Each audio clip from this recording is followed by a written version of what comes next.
से जिसकी पर्ची निकलेगी उसको भिक्षा मांगने की इजाज़त साईं बाबा संस्थान की ओर से इजाज़त होती है। भिक्षा झोली जो होती है वो भी साईं बाबा संस्थान देते हैं, पूजा अर्चा करके अपने को देते हैं। तो वो भिक्षा झोली अपने गले में टांग के पूरे गांव में बाबा जैसे भिक्षा मांगते थे वैसा भिक्षा मांगने का। तो वो भिक्षा में क्या होता है, तो भिक्षा में गेहूँ होता है, चावल होता है, तांदूल होता है, ज्वारी होता है, बाजरी होता है, कुछ लोग पैसा डालते हैं, नारियल डालते हैं, कुछ मिठाई, कुछ भी जो अपने पास होगा वो लोग डालते हैं। और वो उसका हिसाब होता है जो उसमें कम से कम 100 पोता, एक पोते का 100 किलो का वेट होता है। ऐसे बहुत सारे 100 पोते के से कम ज़्यादा गेहूँ अनाज आता है। वो सब अनाज भोजनालय में चला जाता है। वही भोजनालय से वही अनाज का साईं भक्तों के लिए जो हर दिन की चपाती रोटी बनती है उससे बनती है। लेकिन और एक बात है, उसमें से एक पोता निकाल के रखते हैं गेहूँ, और वो रामनवमी के दिन जो आप लोगों ने देखा होगा, देखो द्वारकामाई में एक गेहूँ का पोता रखा हुआ है। तो गेहूँ का जो पोता है वो जो दसरे के दिन जो गेहूँ तैयार होते हैं वो जो होते हैं उसमें से एक पोता निकाल के उसका विधिवत पूजा अर्चा करके वो रामनवमी के दिन फिर द्वारकामाई में रखा जाता है। और द्वारकामाई का जो पुराना पोता होता है वो निकाल के फिर भोजनालय में चला जाता है। भोजनालय में सब लोग के लिए वो प्रसाद बोल के उसका रोटी बना के बांटी जाती है। तो वो जो दसरे के दिन जो होता है ना वो पूरे गांव से होती है 12 बजे तक, बड़ा त्यौहार से बड़े धूमधाम से। उसमें क्या होता है, साईं बाबा की निशान होती है, बोले तो ये झंडा होता है। तो झंडा एक बड़ा महत्व होता है। उसका पूजा करने के बाद हर एक घर में जाके गांव के पूरे जब बाबा जो 5 घर की भिक्षा मांगते थे वो घर भी आते उसमें।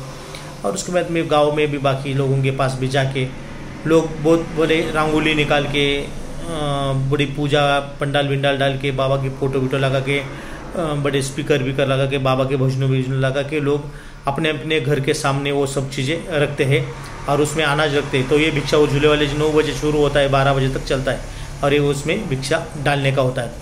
ये प्रोग्राम में देखने जैसा होता है। बहुत सारे लोगों को पता नहीं है ये भिक्षा झोली का प्रोग्राम क्या होता है।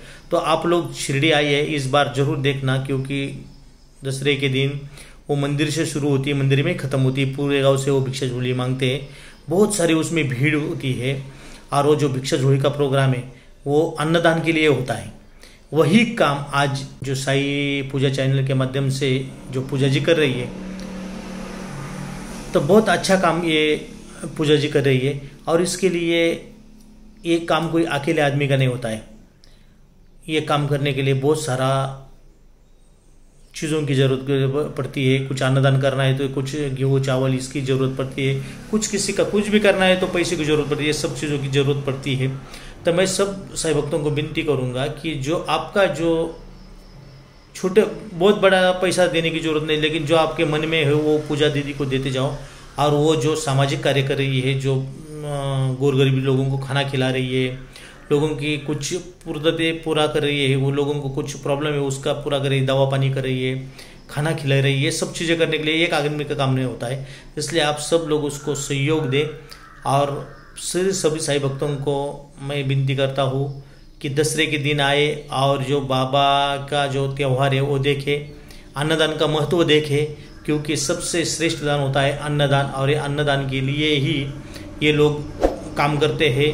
ये कोई लफंगे लोग नहीं है। ये लफंगों से सावधान तो आपको रहना है। जो जैसे कि हमारी शिरडी में बहुत सारे लफंगे आपको पता है, बहुत सारे लोगों को पता होगा। तो शिरडी में कोई अन्नदान की ज़रूरत नहीं होती है। आपको जो देना है वो साईं बाबा संस्थान के अकाउंट पे ही देना है। साईं बाबा संस्थान के ही वेबसाइट पे जाके साईं बाबा संस्थान का अकाउंट नंबर आपको मिल जाएगा, उसको ही देना है अन्नदान के लिए। लेकिन जो लफंगे लोग शिरडी में है जो बोलते हैं कि हमारे यहाँ हम अन्नदान कर रहे हैं वो कर रहे हैं, ऐसा कुछ नहीं है। ये लोग बेवकूफ़ बनाते हैं, इनके बहकावे में आना नहीं है। और ये जो पूजा जी और ये जो लोग कर रहे हैं वो बाहर कर रहे हैं, वो शिरडी में नहीं कर रहे, ये बाहर कर रहे हैं। तो बाहर भी लोगों को ज़रूरत होती है, शिरडी में तो ज़्यादा ज़रूरत नहीं होती। शिरडी में क्या होता है, साईं बाबा संस्थान का भोजनालय फ्री चलता है, इसलिए अन्नदान की जरूरत होती नहीं। लेकिन बाहर लोगों की जरूरत होती है। ये लोग बाबा के नाम पे ऊपर ही करते हैं, इनको आप लोग सहयोग करना है। ओम साई राम।